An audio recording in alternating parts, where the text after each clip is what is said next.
Eu sempre achei que um casamento era construído sobre amor e companheirismo, mas quando meu marido começou a dizer: "Depois de limpar a casa, quero você só para mim", percebi que havia algo profundamente errado naquela frase. O que parecia romantismo no início se transformou em uma prisão que quase me destruiu.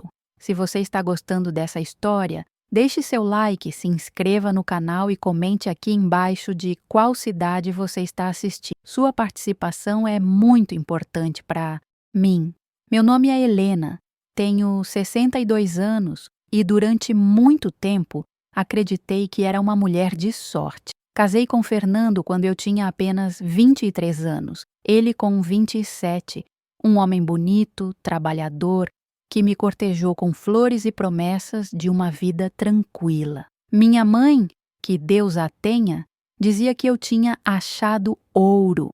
Ele trabalhava como gerente em uma empresa de autopeças, ganhava bem, e eu era professora primária em uma escola municipal. Nos primeiros anos, tudo parecia um conto de fadas daqueles que a gente vê na televisão.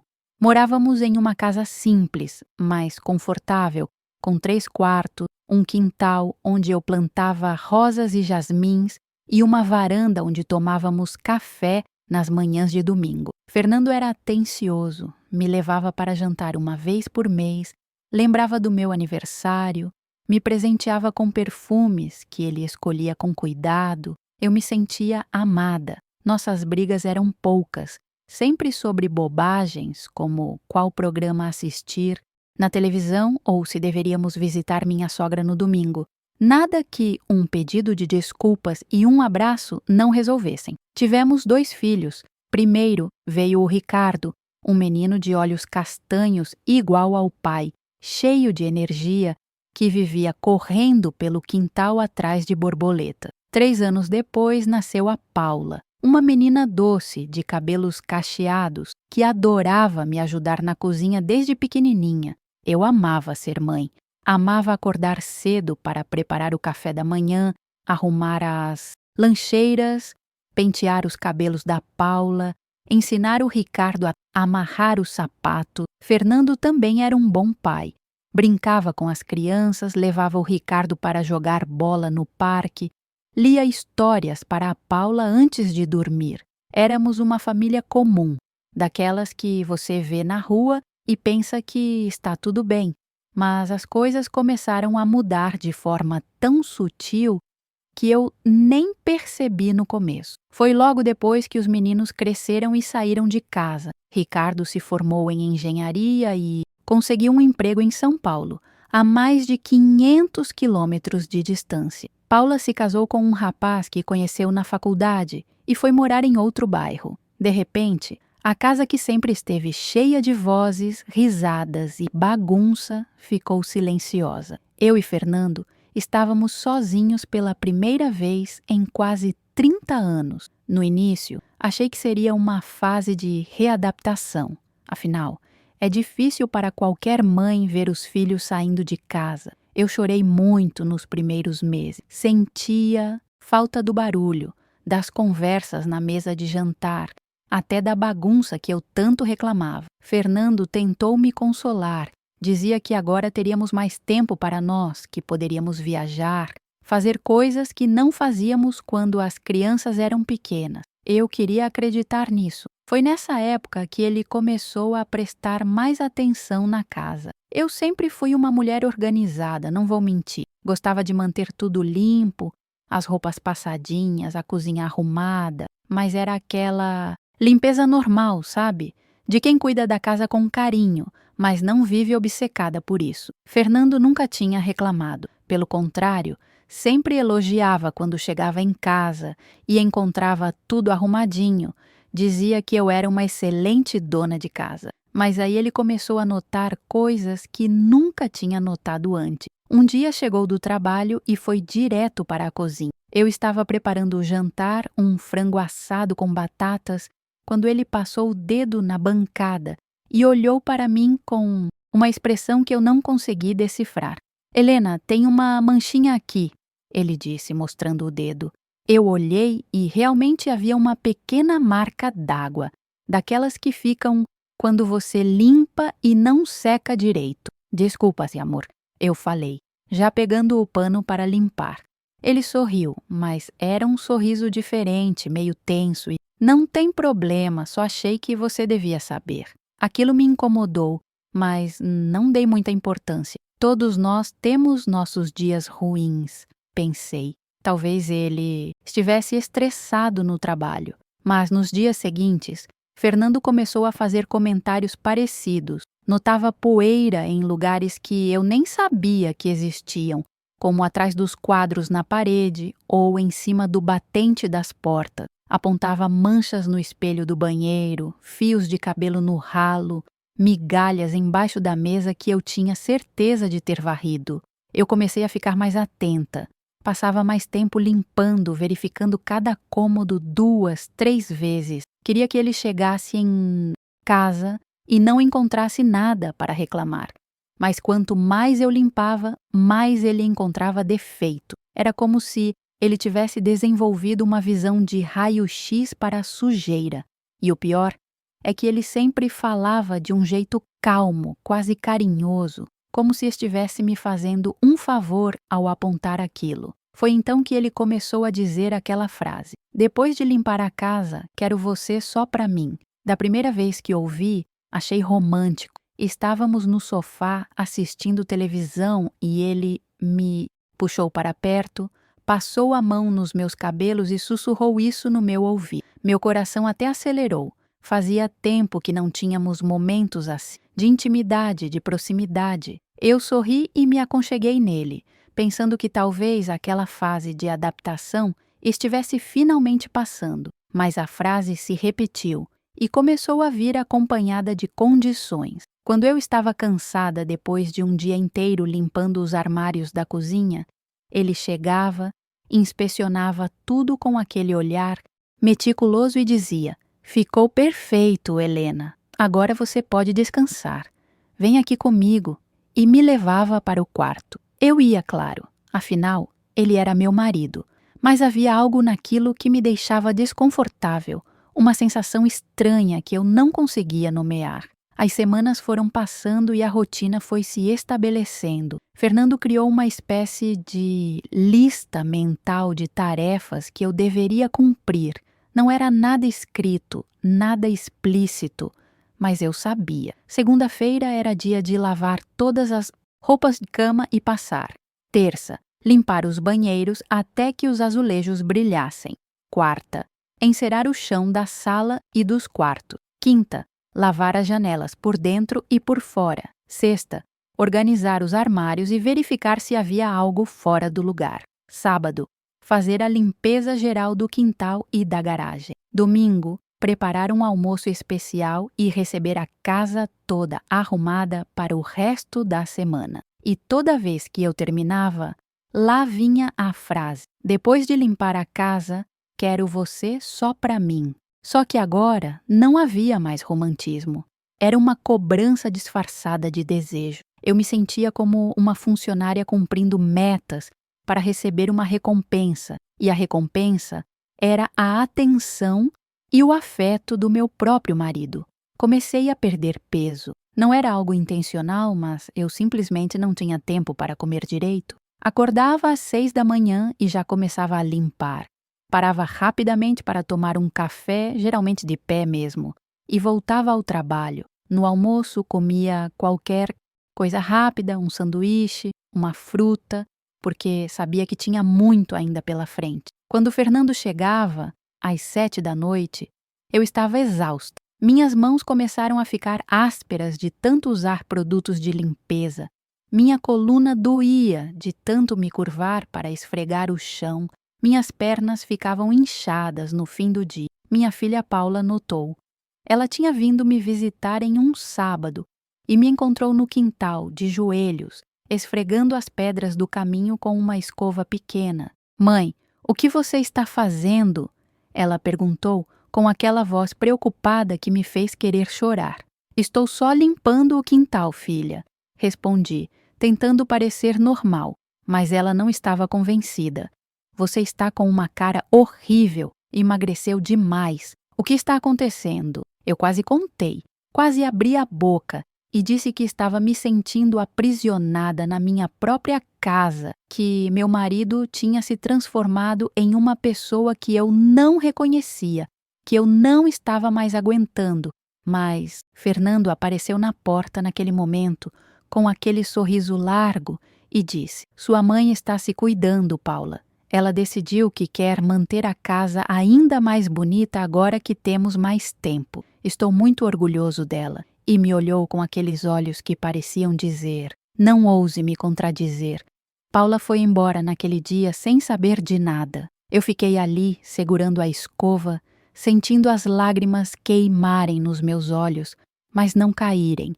Naquela noite, depois que terminei de limpar o quintal, Fernando veio até mim e disse a frase de sempre: Depois de limpar a casa, quero você só pra mim. Mas dessa vez, pela primeira vez em todos aqueles meses, eu senti raiva, uma raiva profunda, visceral, que vinha de um lugar dentro de mim que eu nem sabia que existia. Eu não disse nada, apenas o segui para o quarto, como sempre fazia. Mas, enquanto estava ali, deitada ao lado dele, olhando para o teto no escuro, uma pergunta começou a martelar na minha cabeça. Quanto tempo mais eu vou aguentar isso?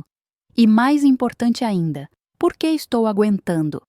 Na manhã seguinte, acordei com o corpo dolorido. Minhas costas latejavam como se tivessem sido espancadas. Meus joelhos estavam roxos de tanto me ajoelhar para limpar, e minhas mãos ardiam quando tentava fechá-la. Olhei para o lado e Fernando já não estava na cama. Escutei barulho na cozinha e o cheiro de café fresco subindo pelas escadas. Qualquer outra pessoa pensaria que era um gesto carinhoso, o marido preparando o café da manhã. Mas eu sabia a verdade. Ele estava inspecionando. Desci as escadas devagar, cada degrau uma pequena tortura para meus músculos cansados. Quando entrei na cozinha, lá estava ele, de terno e gravata, impecável como sempre, com uma xícara de café na mão e os olhos percorrendo cada centímetro do ambiente. Bom dia, amor, ele disse sem tirar os olhos da pia. Dormi bem? Eu murmurei um bom dia e fui direto para a cafeteira. Minha garganta estava seca, mas não era de sede, era de medo. Medo de que ele encontrasse algo fora do lugar, alguma falha no meu trabalho de ontem. Ele tomou mais um gole do café, colocou a xícara na pia e se virou para mim com aquele sorriso que eu tinha aprendido a temer. Helena, você se lembra que minha irmã, Cristina, vem jantar aqui hoje à noite? Meu estômago se revirou. Eu tinha esquecido completamente. Cristina, a irmã mais nova de Fernando, era uma mulher meticulosa, sempre bem vestida, com unhas perfeitas e uma opinião sobre tudo.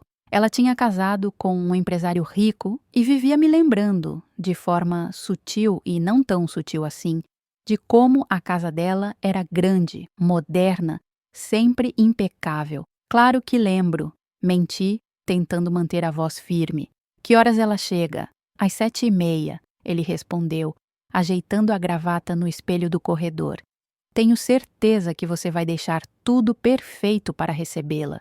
Você sempre faz. E saiu, me deixando sozinha na cozinha, com o peso de mais um dia de trabalho pela frente. Assim que a porta se fechou, senti as lágrimas escorrendo pelo meu rosto. Eu estava tão cansada. Não era só cansaço físico, aquele que uma boa noite de sono resolve. Era um cansaço profundo, da alma, de quem não vê mais sentido no que está fazendo. Mas não tinha tempo para chorar. Cristina chegaria em menos de 12 horas e a casa precisava estar impecável. Comecei pela sala. Tirei todos os enfeites das prateleiras e limpei um por um. Depois passei pano em cada centímetro de madeira. Aspirei o sofá, bati as almofadas, limpei embaixo dos móveis. Depois fui para a cozinha. Limpei o fogão até que brilhasse. Organizei a geladeira, lavei o chão de joelhos, esfregando cada canto com uma esponja. Meu relógio marcava meio-dia quando terminei o andar de baixo. Fiz uma pausa rápida para comer um pedaço de pão com manteiga, de pé mesmo, apoiada na pia. Minha boca estava seca e a comida parecia papel, mas forcei para engolir. Precisava de energia. Ainda tinha o andar de cima, os banheiros, os quartos e precisava preparar o jantar. Pensei no cardápio. Cristina gostava de comida sofisticada, ou pelo menos era o que ela sempre dizia. Decidi fazer um peru assado com farofa, arroz à grega, salada especial e uma sobremesa. Isso significava mais trabalho, mais tempo na cozinha, mas era isso que se esperava de mim. Às 3 da tarde, quando finalmente terminei de limpar o último banheiro, meu corpo estava implorando por descanso, mas não podia parar. Fui para a cozinha e comecei a preparar o jantar. Temperei o peru, preparei a farofa, picar os legumes para o arroz. Minhas mãos tremiam de cansaço e, em um momento de descuido, a faca escorregou e cortou meu dedo indicador. O sangue começou a escorrer, vermelho vivo contra a tábua de corte branca. Soltei um grito baixo de dor e corri para a pia. A água fria ardeu no corte e eu mordi o lábio para não chorar. Enrolei o dedo em um pano de prato e fiquei ali, parada, olhando para aquela mancha vermelha se espalhando no tecido branco. Foi nesse momento que algo dentro de mim começou a quebrar. Não foi uma quebra grande, dramática, como um vaso caindo no chão. Foi uma rachadura pequena, quase imperceptível, mas que estava lá. Continuei preparando o jantar com o dedo enfaixado. Coloquei o peru no forno, terminei o arroz, preparei a salada. Às 6 horas, subi correndo para tomar um banho rápido e me arrumar. Olhei para o espelho e quase não me reconheci. Meu rosto estava pálido, com olheiras profundas, meus lábios rachados, meu cabelo sem vida. Coloquei uma maquiagem para tentar esconder o cansaço. Vesti um vestido azul que Fernando gostava e desci novamente. Fernando chegou às 7 em ponto.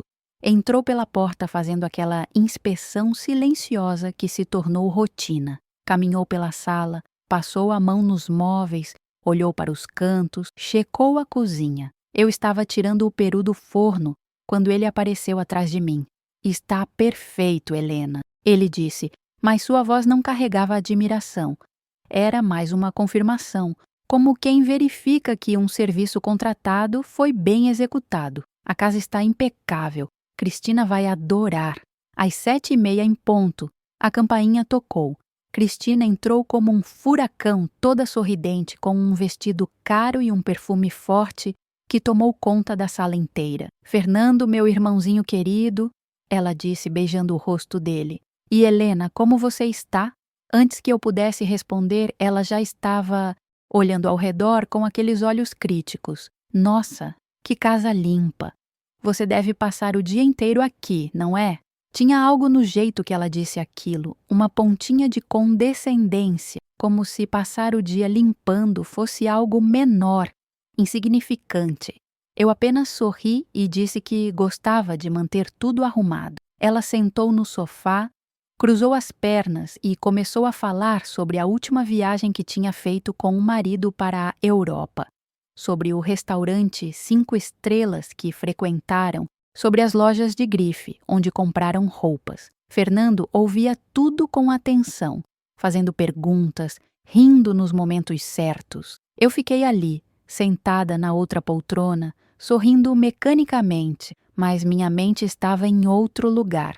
Pensava em como eu tinha passado o dia inteiro me matando para deixar tudo perfeito, e agora estava ali, apenas decorativa, como mais um dos enfeites que eu tinha limpado pela manhã. Durante o jantar, Cristina elogiou a comida, mas de um jeito que parecia mais polidez do que genuína apreciação.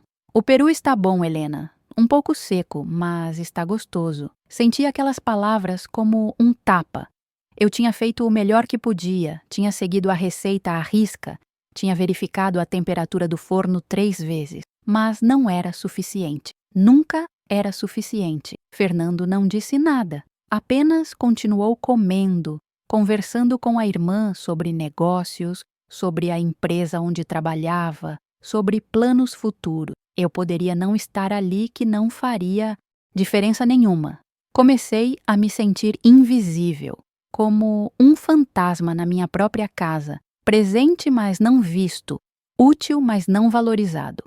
Depois do jantar, servi a sobremesa, um pudim de leite que tinha levado horas para fazer. Cristina comeu apenas 2 colheradas e disse que estava de dieta.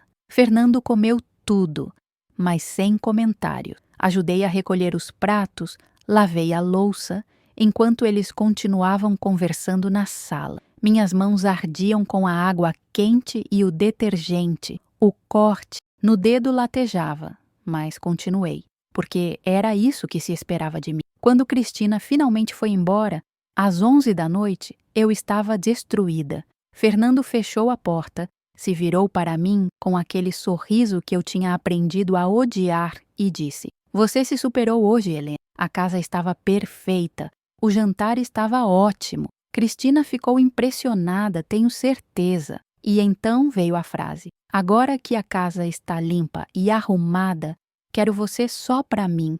Dessa vez, algo diferente aconteceu. Meu corpo não obedeceu automaticamente. Fiquei parada ali, no meio da sala, olhando para ele como se o estivesse vendo pela primeira vez. "Fernando, eu estou muito cansada hoje", falei. E minha própria voz soou estranha para mim, distante. "Será que podemos deixar para amanhã?" A expressão no rosto dele mudou. A máscara de gentileza caiu por um segundo e eu vi algo que me assustou: raiva. Pura e simples raiva. Mas foi rápido. Ele recompôs o sorriso e disse, com uma voz baixa e controlada: "Helena, você sabe que depois de um dia como hoje, a gente merece um momento nosso. Vem, você vai se sentir melhor." Mas eu não queria me sentir melhor daquele jeito. Não queria ser a recompensa dele por ter uma casa limpa. Não queria que meu valor como esposa estivesse atrelado ao brilho do chão ou à ausência de poeira nos móveis. "Fernando, por favor, tentei novamente. Estou realmente exausta. Posso apenas ir dormir?" Ele deu um passo na minha direção e eu instintivamente dei um passo para trás. Aquilo o surpreendeu. "Helena, o que está acontecendo com você?" Ele perguntou e havia algo perigoso na sua voz. "Você está agindo de forma estranha." "Estou apenas cansada", respondi, sentindo meu coração acelerar. Foi um dia muito longo. Ele ficou me olhando por um longo momento, como se estivesse avaliando se deveria insistir ou não. Finalmente, balançou a cabeça e disse: "Tudo bem, vá dormir então. Mas amanhã conversamos sobre isso." E subiu as escadas, me deixando sozinha na sala. Fiquei ali parada por não sei quanto tempo, apenas sentindo meu coração batendo forte no peito. Tinha acabado de desafiar Fernando, tinha dito não. E embora fosse algo pequeno, insignificante para qualquer outra pessoa, para mim foi enorme. Foi como se aquela rachadura pequena que tinha aparecido mais cedo tivesse crescido um pouco mais. Naquela noite, deitada na cama ao lado dele, fingi estar dormindo, mas minha mente estava acelerada, pensando, analisando, tentando entender como tinha chegado até ali. Quando foi que nosso casamento tinha se transformado nisso? Quando foi que eu tinha deixado de ser uma esposa e me tornado uma empregada? E mais importante, o que eu ia fazer a respeito? Os dias seguintes foram estranhos. Fernando não mencionou nada sobre aquela noite, sobre minha recusa, mas havia uma tensão no ar que eu podia sentir. Ele continuava fazendo suas inspeções diárias, continuava com seus comentários sobre cada detalhe da casa, mas agora havia algo diferente no jeito que me olhava. Era como se estivesse me estudando, esperando para ver se eu ia desafiar ele novamente. Eu, por minha vez, continuava limpando, não porque quisesse, mas porque tinha medo do que aconteceria se eu parasse, medo da reação dele, medo de uma briga, medo de quebrar completamente o equilíbrio frágil que mantinha nosso casamento de pé. mas aquela rachadura dentro de mim continuava crescendo e com ela vinha uma voz que eu não reconhecia, uma voz que questionava tudo. Foi numa quarta-feira, enquanto eu estava limpando as janelas da sala, que o telefone tocou.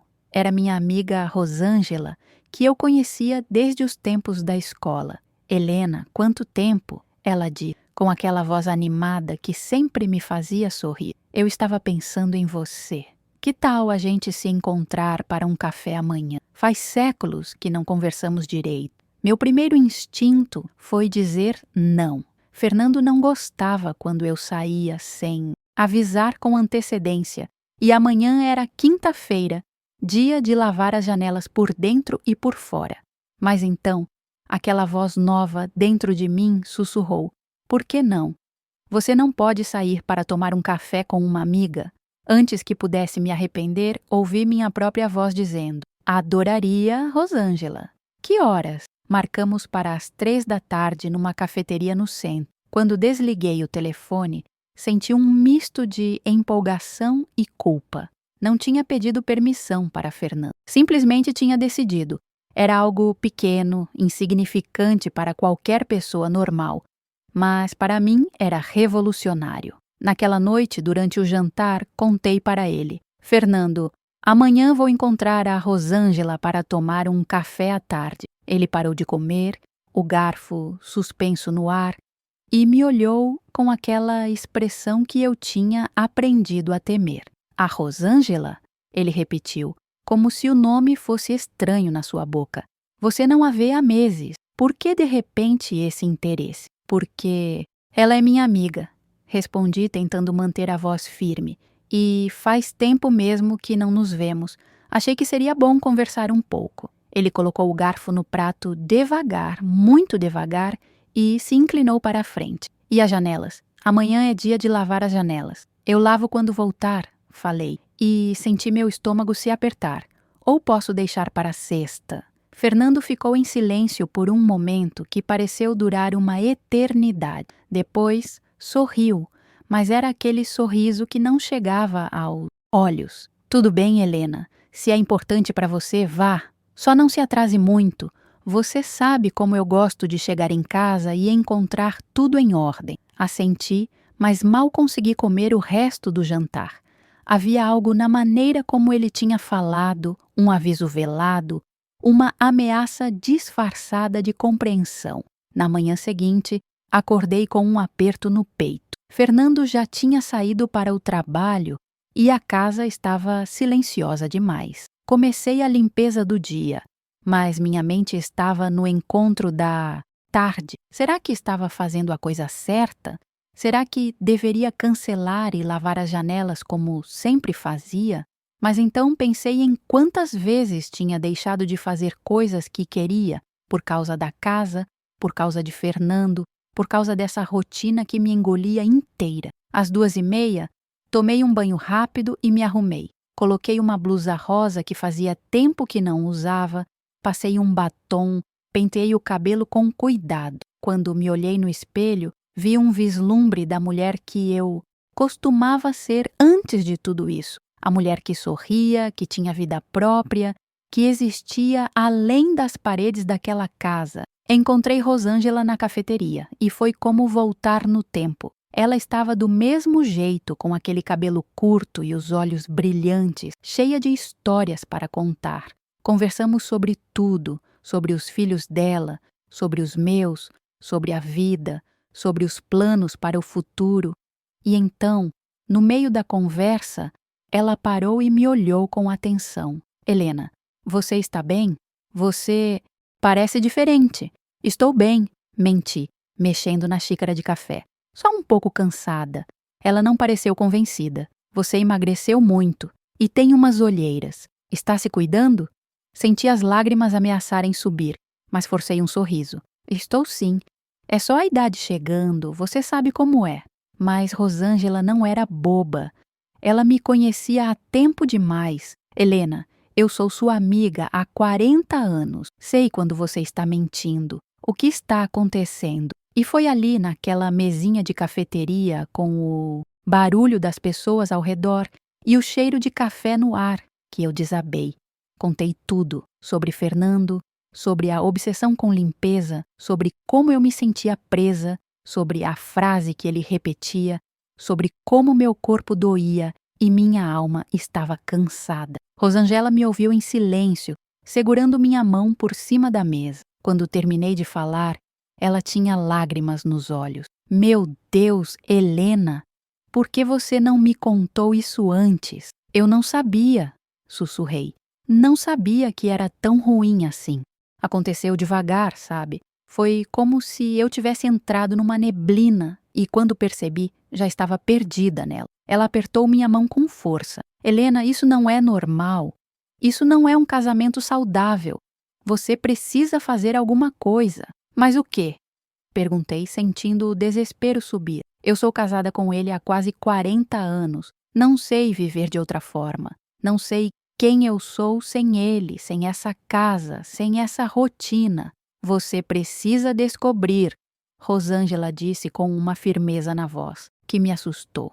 Você é muito mais do que uma faxineira da sua própria casa. Você é a Helena que eu conheci na escola, que tinha sonhos, que queria viajar o mundo, que amava ensinar.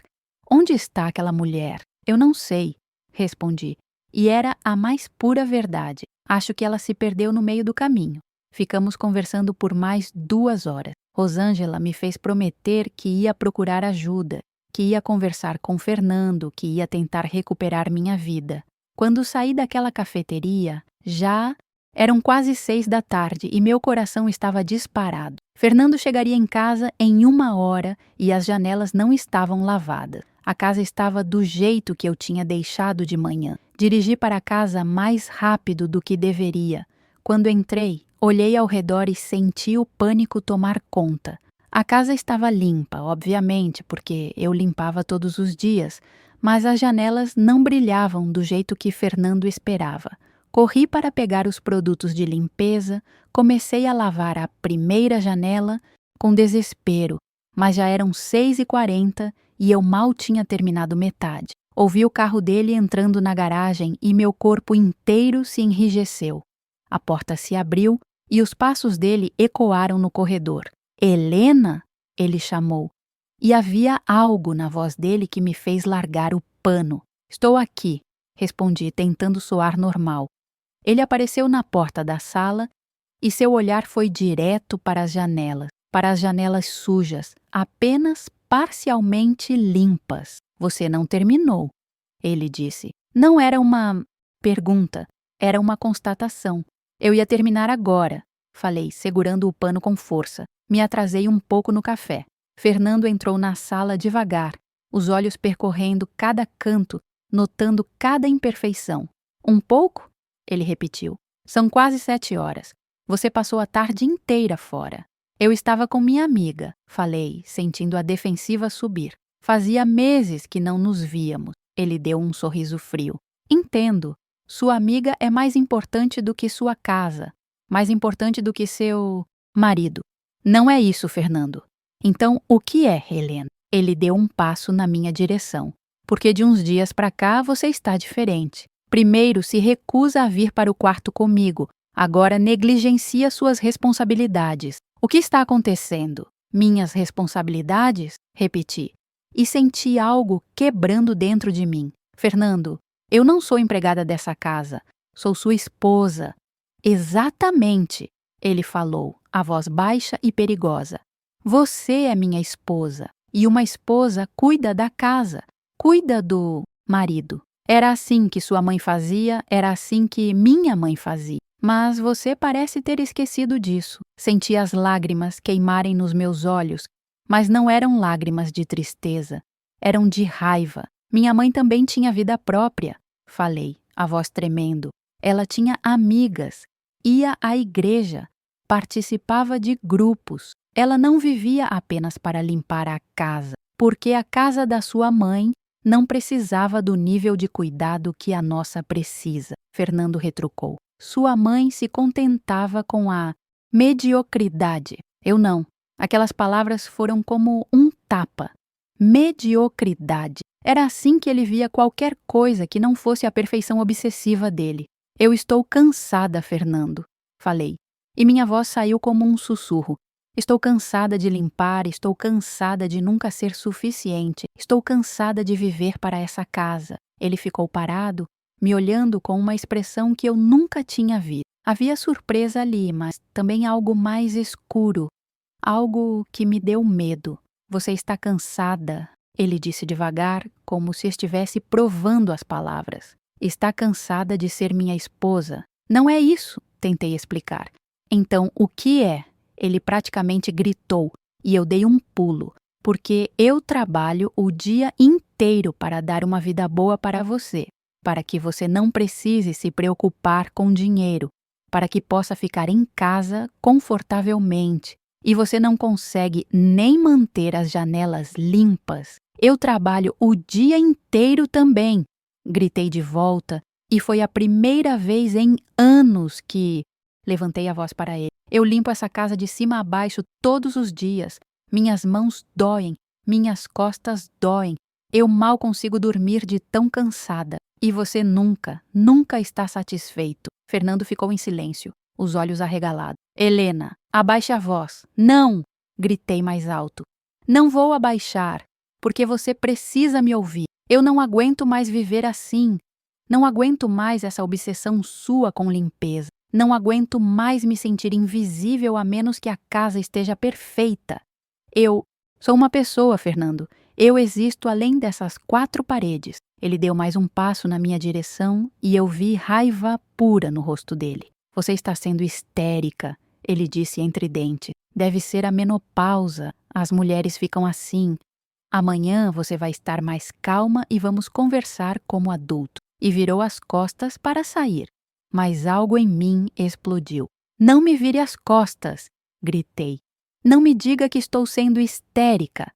Eu estou te dizendo que estou sofrendo e você culpa meus hormônios? Fernando parou, mas não se virou.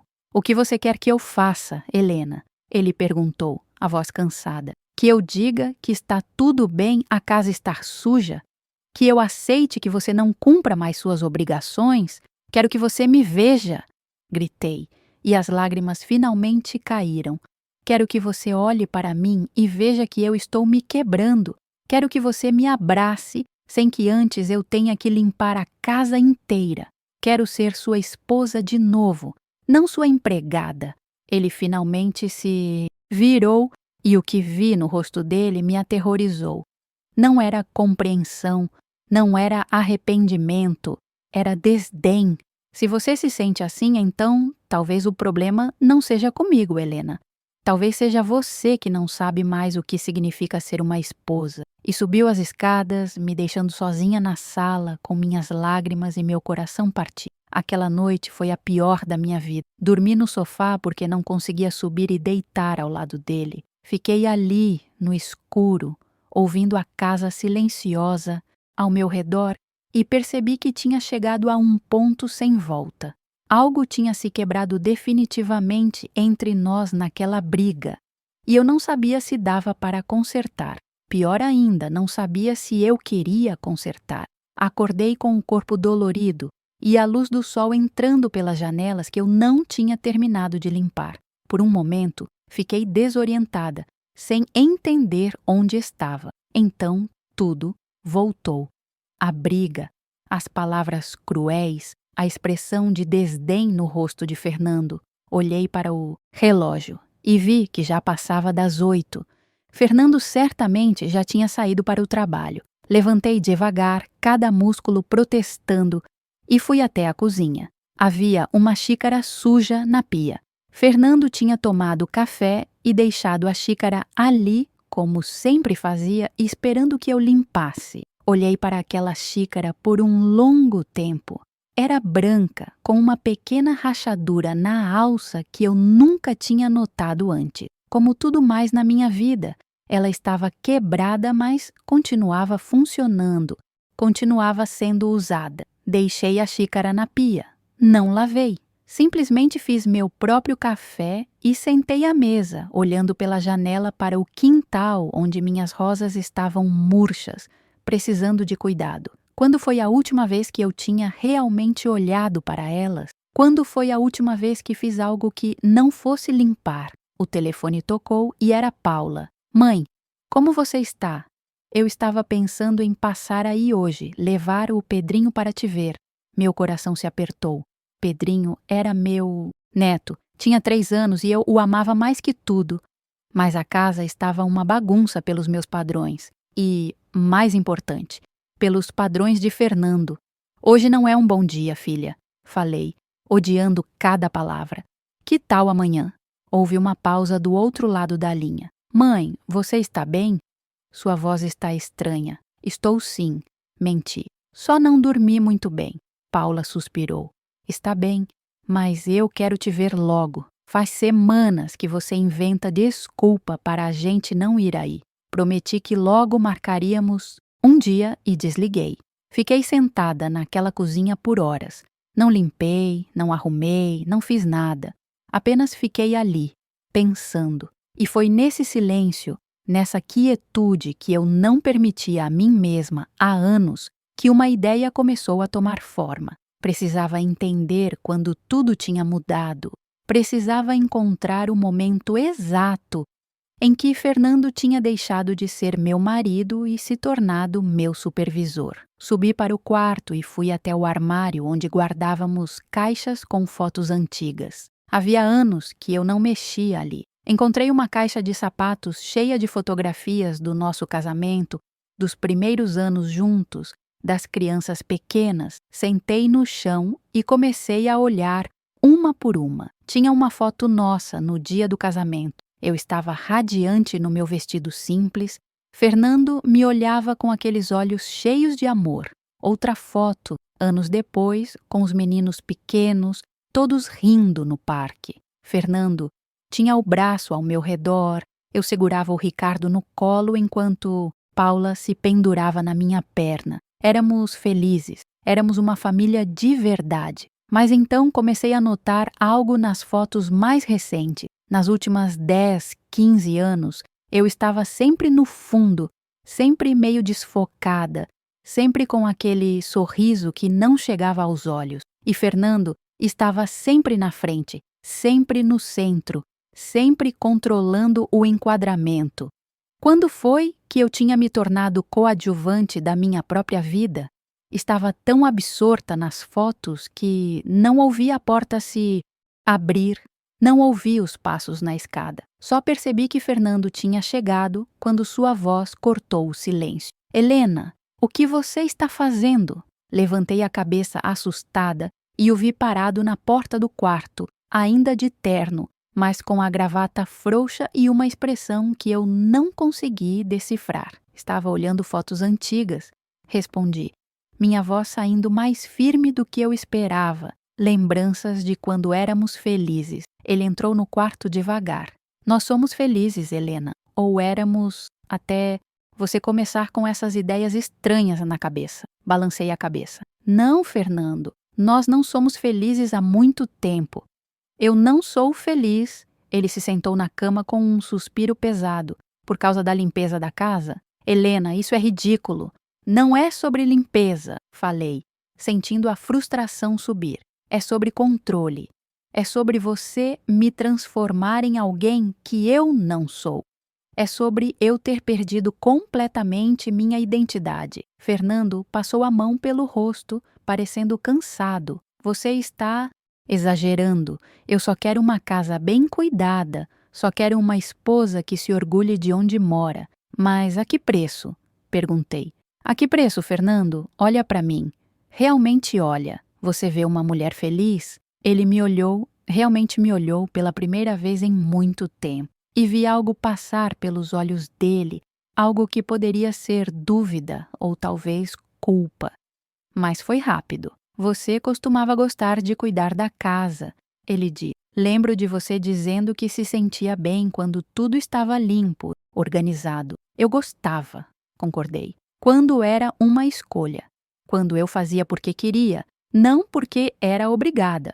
Quando eu ainda tinha tempo para outras coisas, para mim mesma. Mas isso foi há muito tempo, Fernando. Você não percebeu como as coisas mudaram? Como você mudou? Eu não mudei, ele disse, a defensiva subindo na voz. Eu sou o mesmo homem com quem você se casou. Não, falei baixinho, não é. O homem com quem me casei me olhava com amor, não com crítica. Me abra sem esperar que eu merecesse com trabalho. Me valorizava por quem eu era, não pelo que eu fazia. Houve um longo silêncio. Fernando olhou para as fotos espalhadas no chão e eu vi seu rosto se contrair. Helena, ele começou, a voz hesitante. Eu não sabia que você estava se sentindo assim. Por que você nunca disse nada antes? Porque eu estava com medo, admiti. Medo de que você ficasse bravo, medo de perder você, medo de quebrar nossa família. Mas agora estou com mais medo de perder a mim mesma. Ele estendeu a mão para mim, mas eu não a peguei. O que você quer? Ele perguntou, e havia algo de genuíno na pergunta. Quero minha vida de volta, respondi. Quero poder sair com minhas amigas sem me sentir culpada. Quero poder passar um dia sem limpar e não me sentir uma fracassada. Quero que você me ame, Fernando. Me ame de verdade, não apenas quando a casa está perfeita. Mas eu te amo, ele disse, e parecia confuso. Eu sempre te amei.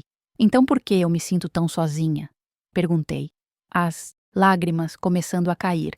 Por que eu me sinto como uma empregada ao invés de uma esposa? Por que a única vez que você demonstra afeto é depois que eu passo o dia inteiro limpando? Fernando ficou em silêncio e eu vi no rosto dele que ele estava começando a entender, ou pelo menos tentando. Eu não percebi, ele disse finalmente. Juro que não percebi que estava fazendo isso com você. Mas você está, falei, e está me matando aos poucos. Ele se levantou e começou a andar pelo quarto, as mãos nos bolsos, a expressão angustiada. O que você quer que eu faça? Como eu conserto isso? Não sei se você consegue, respondi honestamente. Não sei se a gente consegue. Não diga isso, ele disse rapidamente. Nós podemos consertar. Eu posso mudar. Vou tentar ser diferente, mas eu não estava certa de que acreditava nele. Quantas vezes ao longo dos anos eu tinha visto pequenas mudanças que duravam dias, talvez semanas, antes de tudo voltar ao normal. Quantas promessas já tinham sido feitas e quebradas? Fernando, preciso te mostrar uma coisa, falei, me levantando. Venha comigo. Desci as escadas com ele me seguindo. Levei ele para a cozinha e apontei para a xícara suja na pia. Você deixou isso aqui hoje de manhã, falei. E eu não lavei. Pela primeira vez em anos, eu simplesmente não lavei. Ele olhou para a xícara, confuso. E daí? É só uma xícara. Exatamente, falei. É só uma xícara. Mas para mim, deixar ela suja foi um ato de rebeldia. Foi uma maneira de dizer que eu não sou responsável por cada centímetro dessa casa, que eu não preciso limpar cada coisa no segundo em que fica suja. Você entende como isso é triste, Fernando? Como é triste que não lavar uma xícara seja um ato revolucionário para mim.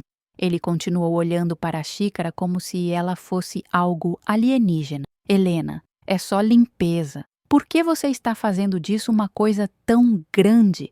Porque não é só limpeza, gritei e vi ele se assustar. É sobre respeito, é sobre parceria, é sobre você. Me ver como uma pessoa, não como alguém que está aqui apenas para servir você. Eu não penso em você assim, ele protestou, mas sua voz não tinha convicção.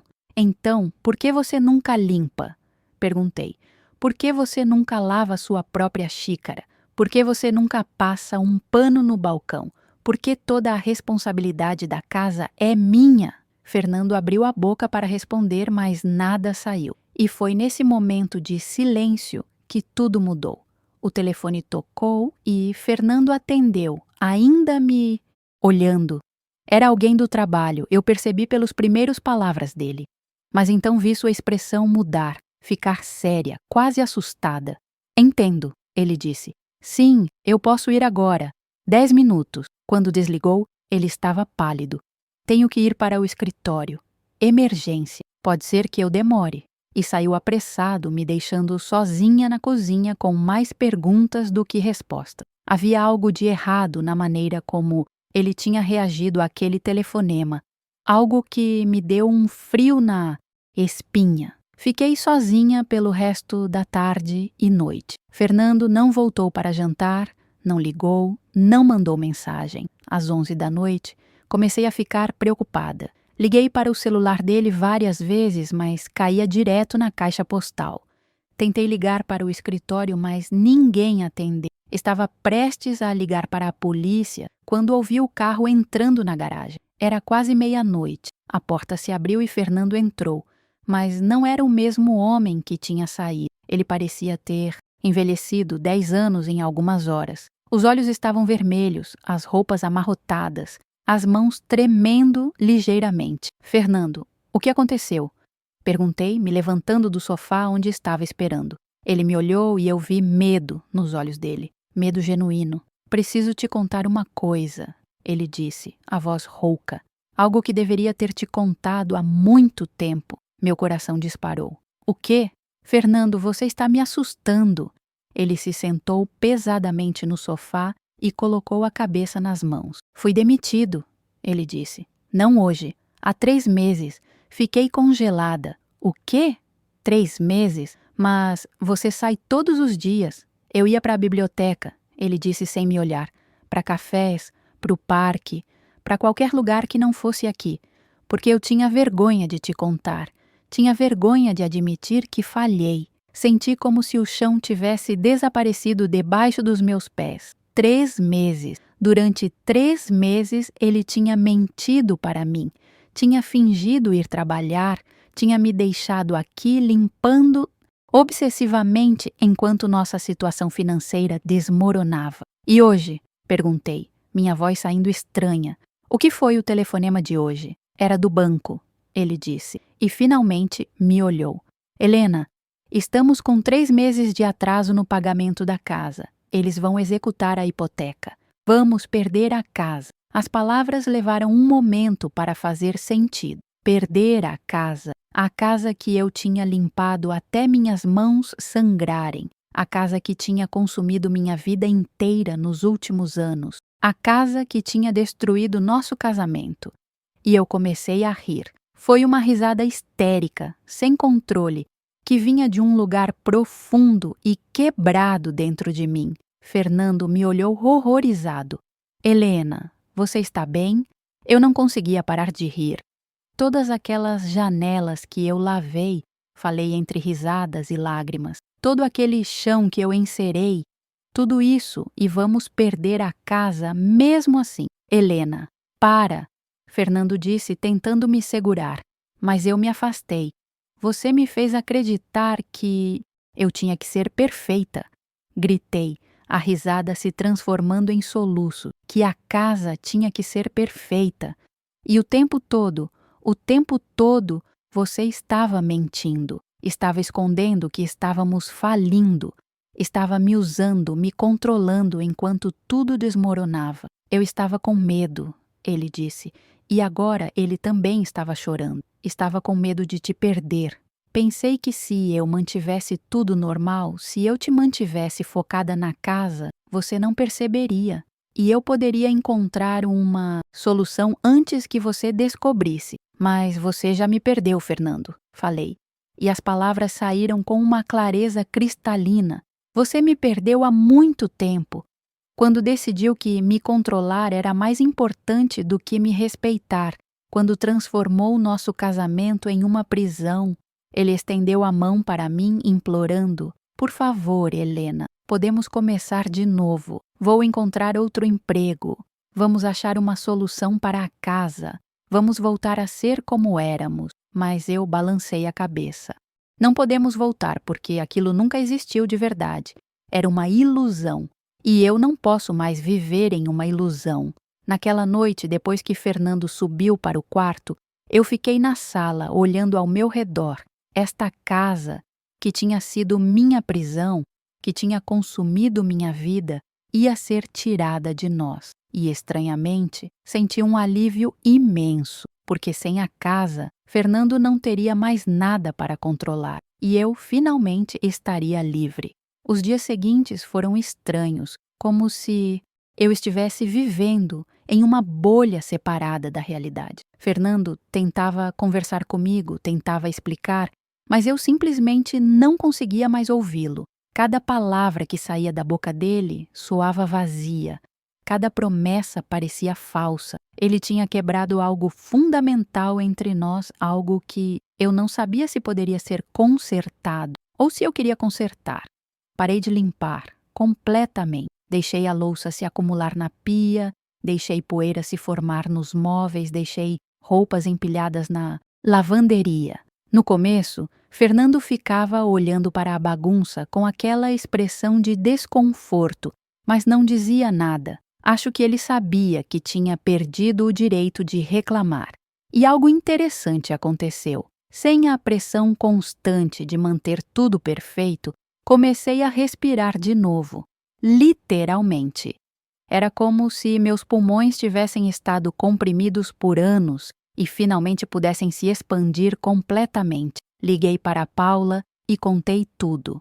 Ela veio me visitar no dia seguinte, trazendo o Pedrinho. Quando entrou e viu o estado da casa, seus olhos se arregalaram, mas ela não comentou sobre a bagunça. Apenas me abraçou forte e disse: "Mãe, você devia ter me contado antes. Eu estava com vergonha", admiti segurando meu neto no colo, sentindo seu peso quente e reconfortante, com vergonha de ter falhado, de não ter sido forte o suficiente. Paula segurou meu rosto com as 2 mãos, obrigando-me a olhar nos olhos dela. "Você não falhou, você sobreviveu, e agora vai reconstruir." E ela estava certa. Era hora de reconstruir, mas desta vez nos meus próprios termos. Procurei um advogado, uma mulher chamada Doutora Márcia, recomendada por Rosângela, que tinha experiência em casos de separação. Quando contei minha história, ela me ouviu sem interromper, fazendo anotações de vez em quando. No final, ela se recostou na cadeira e disse: "Helena, o que seu marido fez chama-se abuso psicológico. Pode não deixar marcas visíveis, mas é tão destrutivo quanto violência física." Ouvir aquilo dito em voz alta por uma profissional fez algo dentro de mim. Validou tudo que eu tinha sentido. Todas as vezes que achei que estava exagerando, todas as vezes que me culpei por não ser forte o suficiente, não era culpa minha. Nunca tinha sido. A doutora Márcia me explicou meus direitos, me falou sobre o processo de separação, sobre como proteger meus interesses financeiros, apesar da situação da casa. Eu saí daquele escritório sentindo, pela primeira vez em anos, que tinha algum controle sobre minha própria vida. Quando cheguei em casa, Fernando estava sentado na sala, esperando. Eu conhecia aquela expressão. Ele tinha algo para dizer. "Helena, precisamos conversar." Ele começou, e sua voz estava diferente, mais suave, quase humilde. "Eu sei que estraguei tudo. Sei que te magoei de formas que nem consigo compreender completamente, mas estou tentando entender. Comecei a ir em um terapeuta. Isso me surpreendeu. Fernando nunca tinha acreditado em terapia, sempre disse que era coisa para gente fraca. O fato dele ter procurado ajuda significava que ele estava, no mínimo, tentando mudar. Mas será que era suficiente? Será que eu ainda me importava o suficiente para dar a ele mais uma chance? "Fico feliz que você esteja buscando ajuda, Fernando", falei honestamente. "Mas isso não muda o que aconteceu. Não apaga anos de manipulação e controle." "Eu sei", ele disse rapidamente. "Não estou pedindo para você esquecer. Só estou pedindo uma chance de fazer as coisas direito. De ser o marido que eu deveria ter sido desde o começo." Olhei para o homem com quem eu tinha passado quase 40 anos da minha vida.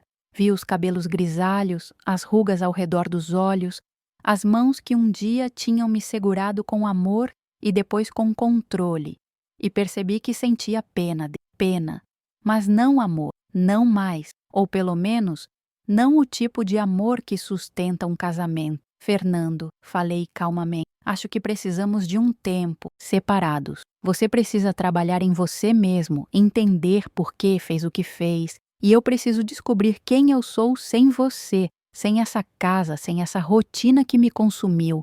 Vi o rosto dele desmoronar. mas continuei. Não estou dizendo que é o fim definitivo, mas preciso de espaço, preciso respirar. Ele assentiu lentamente, lágrimas escorrendo pelo rosto. Entendo. Onde você vai ficar? Paula me ofereceu o quarto de hóspedes, respondi. Vou ficar lá por enquanto, até decidir o que fazer. Ele limpou a garganta, tentando recuperar a compostura. E quanto à casa? Vamos perder ela de qualquer forma. Falei com uma tristeza que me surpreendeu. Mas sabe, talvez seja melhor assim. Essa casa carrega muitas memórias ruins agora. Talvez ambos precisemos de um recomeço. Fiz as malas naquela mesma tarde. Não levei muita coisa, apenas roupas, alguns objetos pessoais, as fotos antigas que tinha encontrado. Enquanto fechava a última mala, olhei ao redor do quarto onde tinha dormido por tantos anos e não senti nada. Nem tristeza, nem nostalgia, apenas um vazio estranho, como se já tivesse deixado aquele lugar há muito tempo. Só meu corpo tinha demorado para acompanhar. Fernando me ajudou a carregar as malas até o carro. Ficamos ali parados, um de frente para o outro, sem saber o que dizer. Finalmente, ele quebrou o silêncio. Eu te amo, Helena. Sempre amei. Mesmo quando estava fazendo tudo errado, eu te amava. Eu sei, respondi. E é por isso que dói tanto. Porque amor não deveria parecer uma prisão. Amor deveria me fazer sentir livre. Entrei no carro e dirigi até a casa de Paula sem olhar para trás. Chorei durante todo o caminho, mas não eram lágrimas de arrependimento. Eram lágrimas de luto pelo casamento que eu pensei que tinha, pela vida que eu pensei que estava vivendo, pela mulher que eu tinha sido e que nunca mais seria. Paula me recebeu com um abraço apertado. Bem-vinda para casa, mãe, ela disse, e aquelas palavras simples quebraram algo dentro de mim.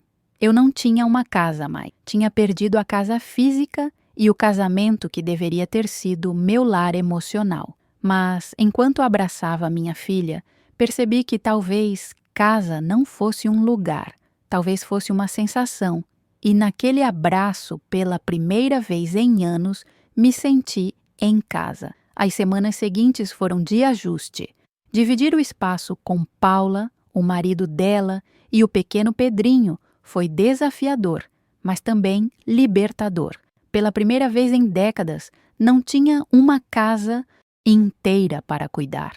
Não tinha que acordar cedo para começar a limpar. Não tinha que viver com o peso constante da expectativa de perfeição. Comecei a fazer coisas que tinha abandonado há anos. Voltei a ler, devorei livros como uma adolescente. Comecei a caminhar no parque todas as manhãs, sentindo o sol no rosto e o vento nos cabelos. Me reencontrei com amigas antigas, marcava cafés, almoços, conversas longas sobre vida e recomeço. Lentamente, peça por peça, comecei a reconstruir quem eu era. Ricardo ligou quando soube da separação. Estava surpreso, preocupado, mas também solidário. Mãe, eu sempre achei que havia algo errado, ele confessou. A maneira como o pai falava com você, como controlava tudo, mas eu não sabia como abordar isso. Você parecia aceitar como se fosse normal. Era normal para mim, expliquei. Ou pelo menos, tinha se tornado. É assustador como a gente se acostuma com coisas ruins quando elas vêm devagar. Um dia, 3 meses depois de ter saído de casa, Fernando me ligou. Ele tinha conseguido um novo emprego, não tão bem pago quanto o anterior, mas era um começo. A casa tinha sido executada e ele tinha alugado um apartamento pequeno. E o mais importante, ele estava continuando com a terapia, fazendo o trabalho de entender seus próprios demônios. Aceitei encontrar com ele em um café neutro. Quando chegou, notei que estava diferente, mais magro, cabelos mais grisalhos, mas havia algo mais leve no jeito como se movia. Sentamos de frente para o outro e houve um silêncio desconfortável antes dele falar. Helena, eu queria te agradecer, ele começou, e vi sinceridade nos olhos dele, por ter sido corajosa o suficiente para sair. por ter me forçado a encarar quem eu tinha me tornado. A terapia tem sido brutal, tem me mostrado coisas sobre mim mesmo que eu nem sabia que existiam, mas está me ajudando. Fico feliz por você, Fernando. Falei honestamente, de verdade. Ele tomou um gole do café, as mãos tremendo, levemente. Meu terapeuta me ajudou a entender que muito do meu comportamento vinha de medo. Medo de não ser bom o suficiente, de perder o controle, de não conseguir prover para minha família. Então, controlava o que podia controlar. A casa, você. Balancei a cabeça. Entendo de onde vem, mas entender não apaga o que foi feito. Eu sei, ele disse rapidamente. Não estou pedindo perdão porque sei que não mereço. Só queria que você soubesse que estou tentando ser melhor. Não para reconquistar você, mas porque, finalmente, entendi que preciso ser melhor por mim mesmo.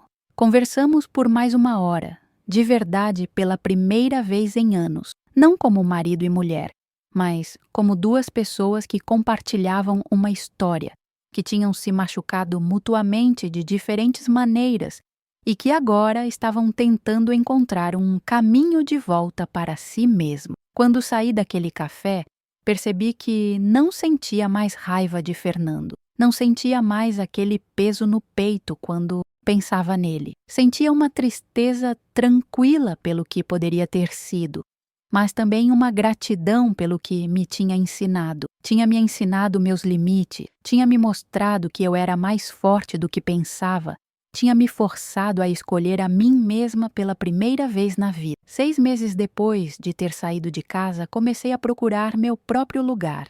Um apartamento pequeno, de 1 quarto, com uma varanda onde poderia plantar minhas rosas. Paula ficou triste quando contei. Entendeu? Você precisa do seu próprio espaço, mãe. Ela disse. Precisa construir sua própria vida. O dia que peguei as chaves do apartamento foi um dos mais emocionantes da minha vida. Era meu, só meu. Ninguém para inspecionar, ninguém para julgar, ninguém para me dizer como deveria ser mantido. Podia deixar uma xícara suja na pia se quiser. Podia deixar a cama por fazer. Podia viver da maneira que escolhesse. Comecei a trabalhar novamente, meio período em uma escola perto do meu apartamento. As crianças me lembraram porque eu tinha amado ensinar. Me lembraram da alegria pura de ver alguém aprender algo novo. Me senti útil de uma maneira que limpar casa nunca tinha me feito sentir. Conheci pessoas novas, fiz amigas novas. Tinha um grupo de mulheres da minha idade que se encontravam toda semana para caminhadas no parque. Todas tinham suas próprias histórias de superação, suas próprias batalhas. Nos apoiávamos, nos entendíamos, nos lembrávamos que não estávamos sozinhas. Fernando e eu mantivemos contato esporádico. Ele continuava com a terapia, continuava trabalhando em si mesmo. Às vezes almoçávamos juntos, conversávamos sobre os filhos, sobre a vida. Havia uma gentileza entre nós agora, algo que não existia antes. Não era amor romântico, mas era respeito mútuo, e talvez isso fosse mais valioso. Um dia, enquanto estava na varanda do meu apartamento cuidando das minhas rosas, percebi que estava sorrindo, um sorriso genuíno que vinha de dentro. Olhei para minhas mãos, ainda ásperas de tantos anos de limpeza excessiva, mas começando a sarar. Olhei para meu pequeno apartamento, que definitivamente não estava impecável, mas estava confortável. Estava vivo, e percebi que eu também estava viva. De verdade. Pela primeira vez em muito, muito tempo. Para vocês que estão me ouvindo, quero deixar uma mensagem. Se você está em uma situação onde não se sente valorizado, onde sente que perdeu sua identidade, onde amor parece controle, saiba que não é tarde demais para mudar. Tenho 62 anos e reconstruí minha vida. Você também pode. Não importa quanto tempo você esteve preso, não importa quantos anos investiu em algo que não está funcionando. Você merece ser feliz, você merece ser livre. E você é forte o suficiente para escolher a si mesmo. Às vezes olho para trás e penso na mulher que eu era. aquela que limpava até as mãos sangrarem, que acreditava que seu valor estava na perfeição da casa, que tinha se tornado invisível na própria vida. E sinto compaixão por ela, porque ela estava fazendo o melhor que podia com as ferramentas que tinha. Mas também sinto orgulho da mulher que me tornei, a que teve coragem de dizer não, a que escolheu sair, a que decidiu que merecia mais. Minha casa agora é pequena, às vezes está bagunçada, definitivamente não é perfeita, mas é minha.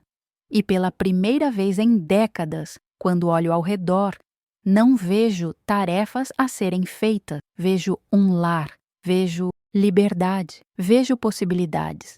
E quando deito na minha cama à noite, durmo tranquila, porque finalmente, depois de tanto tempo, estou em paz comigo mesma. Se tem uma coisa que aprendi com tudo isso, é que a gente não precisa ser perfeito para ser amado. A gente não precisa se destruir para merecer afeto. E às vezes a coisa mais amorosa que podemos fazer por nós mesmos é ter a coragem de recomeçar, mesmo quando é assustador, mesmo quando é difícil, mesmo quando parece impossível, porque do outro lado do medo está a liberdade. E a liberdade, meus queridos, não tem preço.